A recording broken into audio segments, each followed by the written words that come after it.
காங்கேயம் அருகே குடும்பத் தகராறை மறந்து பெற்றோர் குடும்பத்துடன் மனைவி புகைப்படம் எடுத்ததால் ஆத்திரமடைந்த கணவர் மனைவியின் தந்தையை கொன்றுவிட்டு தானும் தற்கொலை செய்து கொண்டார்.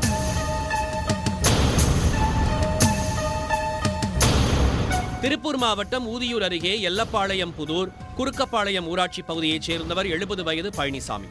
இவர் வீட்டின் அருகே கோழிப்பண்ணை மற்றும் விவசாயம் செய்து வந்தார். இவருக்கு 45 வயதில் ரவி என்ற மகனும் 47 வயதில் அம்பிகா என்ற மகளும் இருந்தனர். அம்பிகா அவரது கணவர் 50 வயது முத்துக்குமார் என்ற ராஜ்குமார் மற்றும் மகனுடன் காங்கேயம் அருகே படியூரில் வசித்து வருகிறார். மேலும் அம்பிகாவின் கணவர் ராஜ்குமாருக்கும் அவரது மாமனாரான பழனிசாமிக்கும் சொத்து பிரச்சனை இருந்து வந்ததாக கூறப்படுகிறது. மேலும் கடந்த 6 ஆண்டுகளுக்கு முன் கணவன் மனைவிக்கிடையே ஏற்பட்ட தகராறில் மாமனார் பழனிசாமி மருமகன் ராஜ்குமாரை தாக்கியதாக கூறப்படுகிறது. இதனால் கடந்த 6 வருடங்களாக இரு வீட்டாருக்கும் இடையே பேச்சுவார்த்தை இல்லாமல் இருந்து வந்துள்ளது. இந்நிலையில் கடந்த 2 நாட்களுக்கு முன் அம்பிகா அவரது உறவினர் திருமண நிகழ்ச்சிக்கு சென்றதாக கூறப்படுகிறது. அப்போது அவரது குடும்பத்துடன் அம்பிகா புகைப்படம் எடுத்துள்ளார். இதனை அவரது செல்போனில் பார்த்த அம்பிகாவின் கணவர் ராஜ்குமார் மனைவியை கண்டித்திருக்கிறார். தான் எதிரியாக நினைத்த தனது மாமனார்தான் இதற்கு காரணம் என நினைத்து அவரை தீர்த்து கட்டவும் திட்டம் தீட்டியுள்ளார். மருமகனின் சதி திட்டத்தை அறியாத பழனிசாமி இன்று காலை சுமார் 8 மணி அளவில் தனது வீட்டில் இருந்து சுமார் 300 மீட்டர் தொலைவில் மாடுகளை ஓட்டிச் சென்றுள்ளார்.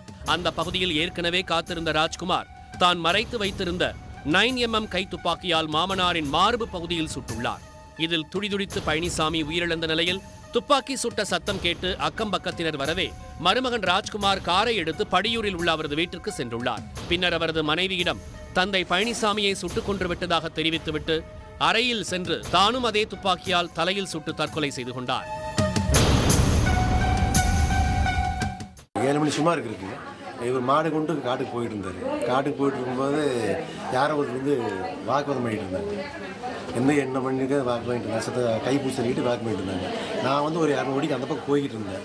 போயிட்டு இருக்கும்போது சத்தம் கேட்க போட்டு நான் திரும்பி பார்த்து மாட்டுக்கு நான் மாடு கொண்டு வந்தேன். கட்டிக்கிட்டு பிடிச்சிட்டு கட்டி போட்டு ஒடியாரக்குள்ளேயே துப்பாக்கி சத்தம் கேட்டுது. துப்பாக்கி சத்தம் ஒரு 5 குண்டு கேட்டுது. கிட்டத்தட்ட ஒரு 1/2 கிலோமீட்டர் சத்தம் கேட்டுது.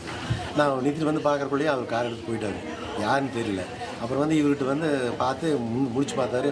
கண்ணை முடிச்சு பார்த்துட்டு திடீர்னு படுத்துன்னு இறந்துட்டார்.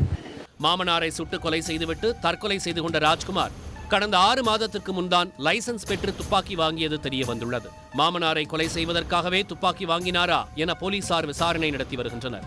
மாமனார் சுட்டு கொலை செய்யப்பட்ட வழக்கை ஊதியூர் போலீசாரும், மருமகன் தற்கொலை செய்து கொண்ட வழக்கை காங்கேயம் போலீசாரும் விசாரித்து வருகிறார்கள். காங்கேயம் அருகே குடும்பத் தகராறு மற்றும் சொத்து பிரச்சனையில் மாமனாரை மருமகன் துப்பாக்கியால் சுட்டுக் கொன்றுவிட்டு தானும் தற்கொலை செய்து கொண்ட சம்பவம் பெரும் பரபரப்பை ஏற்படுத்தியுள்ளது. உடனுக்குடன் செய்திகளை தெரிந்து கொள்ள சன் நியூஸ் பெல் ஐகானை கிளிக் பண்ணுங்க.